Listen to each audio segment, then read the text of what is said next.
Hi everyone, thank you so much for joining me today. And I'm going to give you a technique called follow the leader that's really going to take your accompanying to the next level. So if you're the type of guy or girl who is at the level where they're playing the same chords over and over again, they're playing the same stuff, they want to figure out a way to make it better. They're playing at like a high level, but you just want to get to that next level of your playing where you're really starting to do stuff. You're providing way more.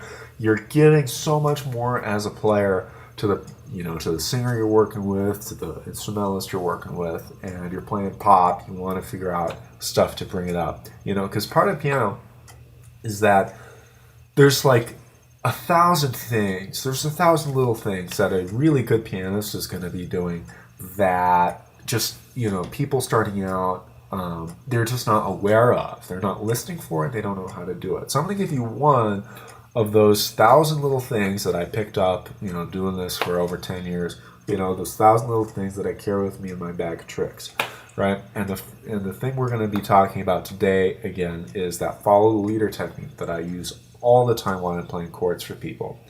And it makes it really fun, and it makes it way more interesting. And so what am I talking about? Okay, so follow the leader is basically where you pick one note of the chord to be the loudest note out of that chord. So you have a little backing melody all the time, no matter what you're doing. And that's all we're really talking about. And so now I'm going to give you a few techniques going from hardest, right? We're going to start with the very, very hardest technique. And then we're going to go to the second hardest, the technique that I personally use most of the time. And then the easiest technique, which I actually use here and there, right? And so let's talk about it, right? Now, when most people are playing piano, right, most people are playing chords, they're going to be playing something like this, right? And this is the chord progression, I call it a basic Betty kind of chord progression. It's called evergreen, right? When I teach pop piano, I teach people these progressions, and it's called evergreen. So I'm just going to play it so you get a good idea of it. It's just that 6-4-5-1 that's, well, evergreen, right?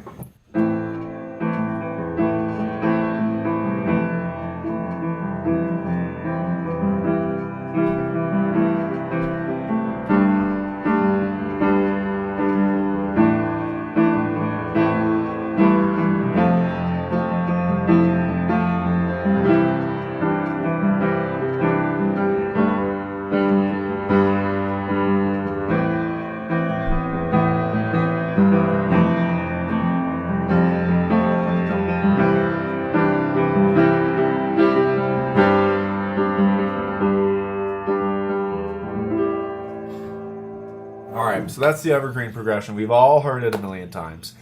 And all it is that 6, 4,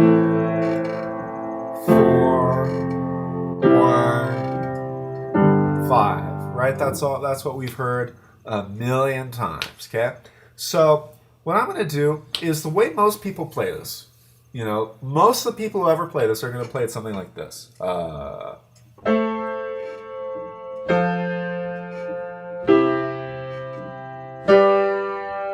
Right? Now, producers, I'm looking at you. Okay, so now an advanced person will play it more like this.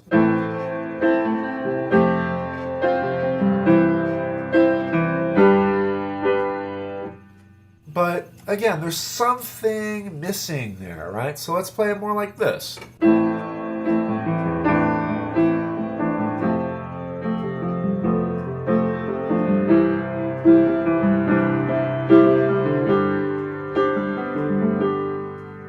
Now that's something you're going to hear on a record.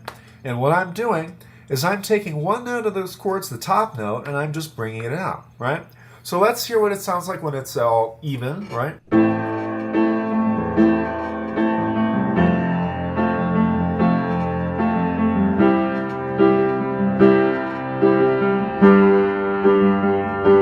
Now let's hear what it sounds like when I bring out the, let's try bringing out the bass now. Let's bring out the left hand.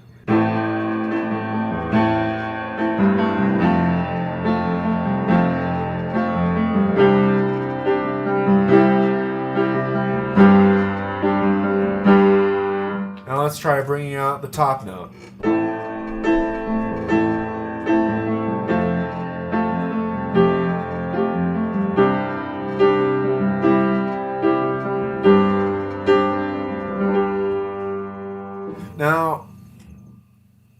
you can hear, right? You can just hear it that whenever we're doing the follow the leader technique, it sounds so much better, right? It's like infinitely better because you have way more to grab onto. Like as a listener, you know what is going on in the chord better because you have something that pops out. It's sort of like when if you're a painter, you have the foreground, middle ground, background, right? So we're taking something, we're putting it in the foreground, and we have all these other voices in the midground of the chord, and then we also have the background, right? And just by picking something, we can pick something in the left hand, bring it out for a different color.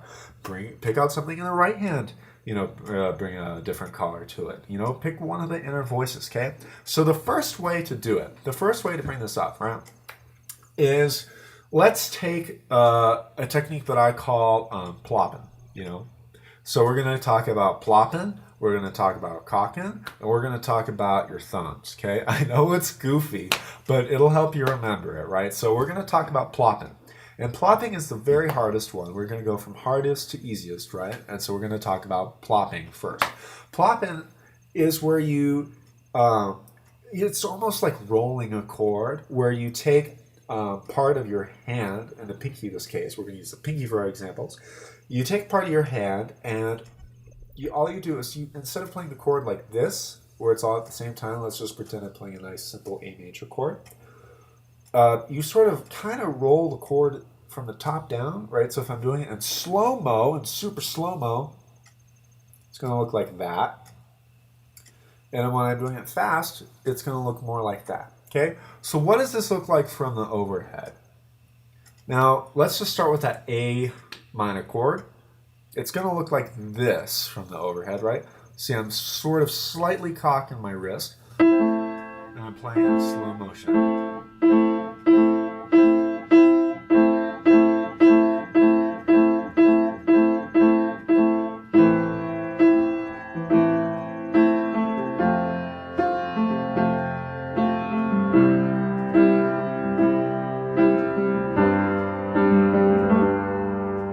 Right? And that's all we're doing. We're sort of plopping and pre-plopping. Let's call it a pre-plop. It's just a plopping down on there. And you can use that wherever your pinky is. So when I'm playing it in slow-mo, again, it's going to look and sound like this.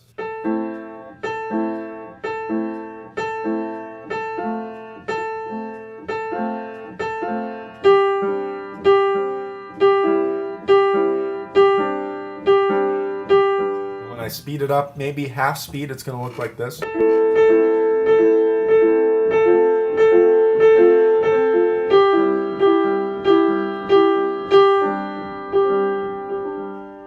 And then when I do a full speed, you're not going to be able to hear the rolling.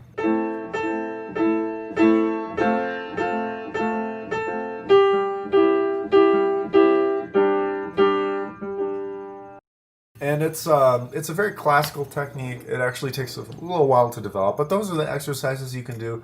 I would start doing it slow-mo to the point where it's almost like you're rolling it. Now it's almost like you're playing the, but in reverse, right? If you ever play that for middle schoolers, by the way, they're gonna love it. So let's put this back in action using our pre-plopping technique.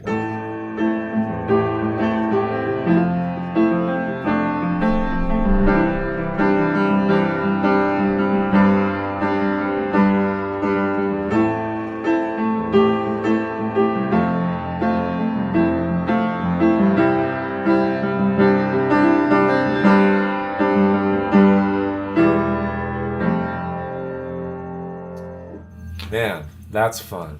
Okay, so we talked about pre-plopping, or the cock and plop, right? I prefer pre-plopping. Now we're going to talk about cocking, okay? And it's not that kind. What it is, what we're doing is you take your wrist, right? And again, when we pre-plop, we do something like that, right? When we cock it, all we're doing is we're just turning our wrist, right? So instead of playing the chord like this normally, like we always do, all we're doing is we're taking that wrist and we are moving it, we're cocking it off to the side. Now this is actually what I do most of the time because I find the pre-plopping can be a little bit cumbersome and sometimes it's a little harder for me to control. But I think as a teacher, it's important to give people a choice of techniques that they can choose, right? Because there's a lot of people who are going to look at the cocking technique and they're going to just go nuts. Like, it's not going to work for them.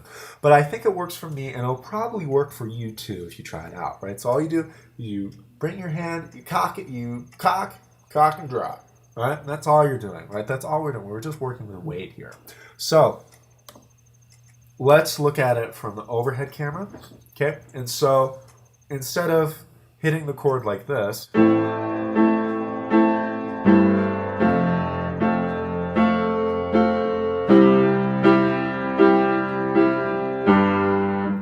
we're going to cock slightly. If you notice, my hand is now going to come down to the keyboard like this.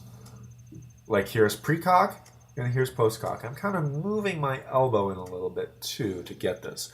Also, if you're following along with the video, take some time to make sure that your shoulders aren't going up to your ear like this. You want to make sure that they're nice and relaxed, okay? So now let's check it out with some cocking.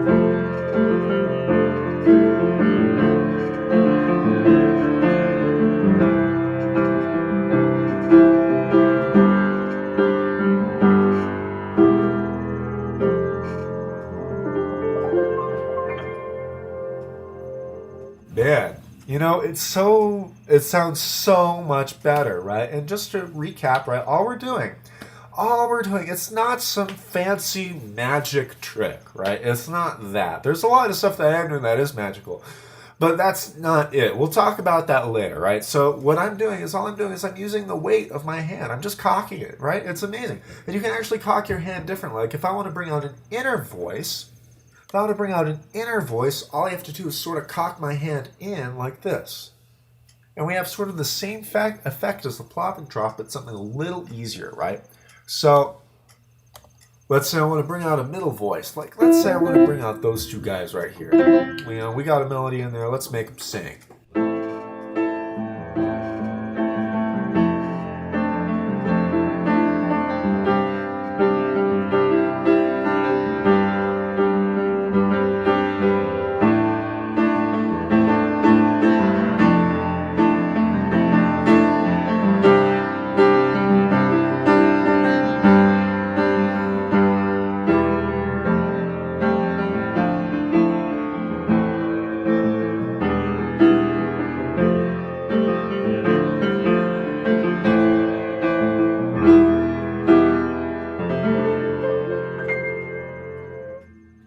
Man, that is what's going to be on the record, right? So again, we're just turning our hands a little bit. Now we can do the same thing with the left hand, right?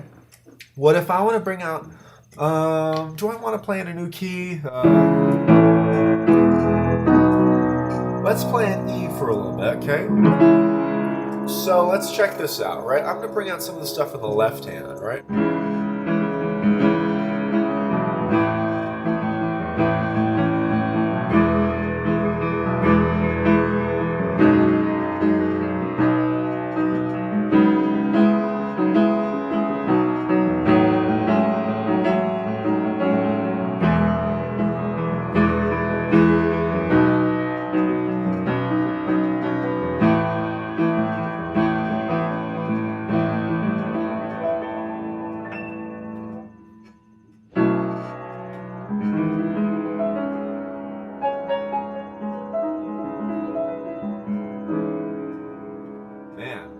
That is so much more fun to listen to, right? And the best part about this is that the principle always applies, right? It's always going to sound better in, 100% of situations. If you pick out one of those parts of the chord to bring out like that, it's always going to sound better. So even if what I show you isn't the best fit for you, which chances are it will be, but hey, maybe you have another technique, maybe there's another way that you learn, whatever. But the principle is what I'm trying to get at, right? So we talked about pre-plopping, we talked about cocking, and now let's talk about the easiest thing, right? So the easiest thing is just use your thumbs, okay? Now, most people, when they play the piano, they have a problem where their thumbs are too loud, right? So if they're playing a simple 5-note thing like this, the thumb is just gonna pop out. And the reason that happens is because if you look at your left hand, right? You take your left hand, you take out your little thumb here. If you notice, this guy is way thicker than the rest of the fingers, right? He's way thicker, right? You can even tell just by looking at it. And the bone of the thumb is also far more dense. And so you have a lot of weight to bring down. And so a lot of people will end up playing something like, and they're like, how do I correct it? And there are times when it's desired, right? So let's talk about how to do it with the overhead, okay? Let's stick in our home key of C. I had enough of E for tonight. So now when we have our thumb, right? Now we can bring out some of those bottom voices, you know?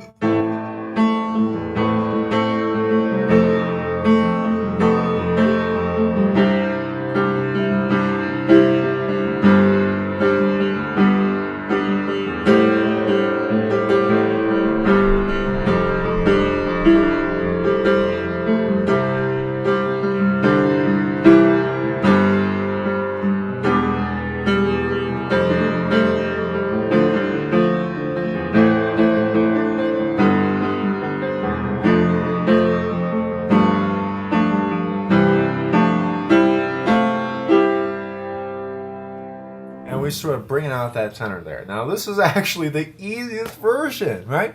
So if you're playing something a little more basic than I'm playing, because I'm kind of flashy right now, I feel like showing off a little bit. But let's say you're working on a piece, right? And you want something that just goes like,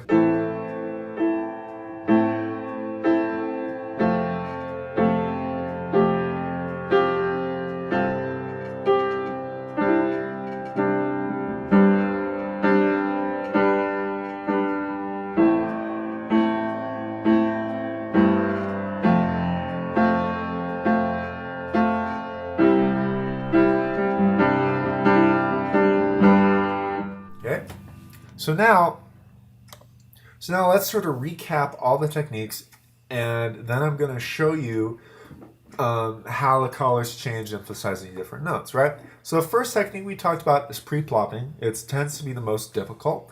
That basically involves doing a really quick roll of the chord with the starting note of the roll being whatever finger you want to bring out. We use the pinky in this example, although you could use that technique with any other finger.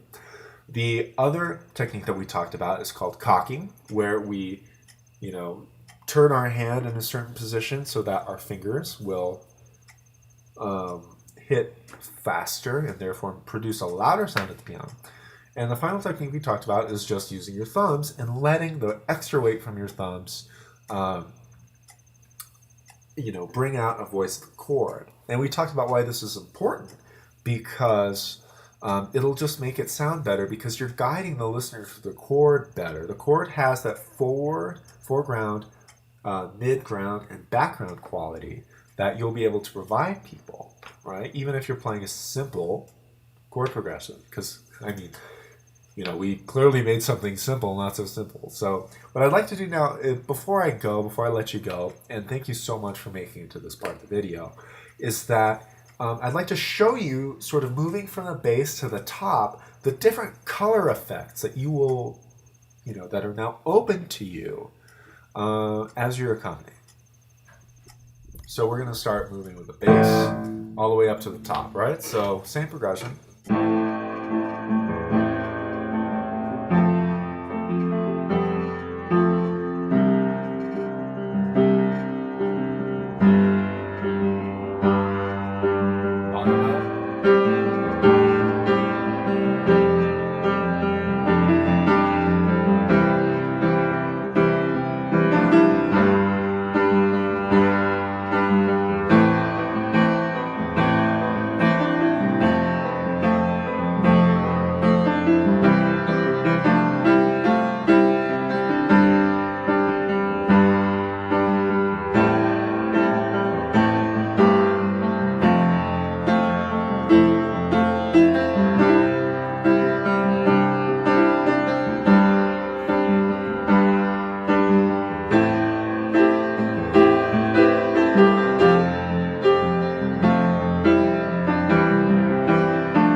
Okay.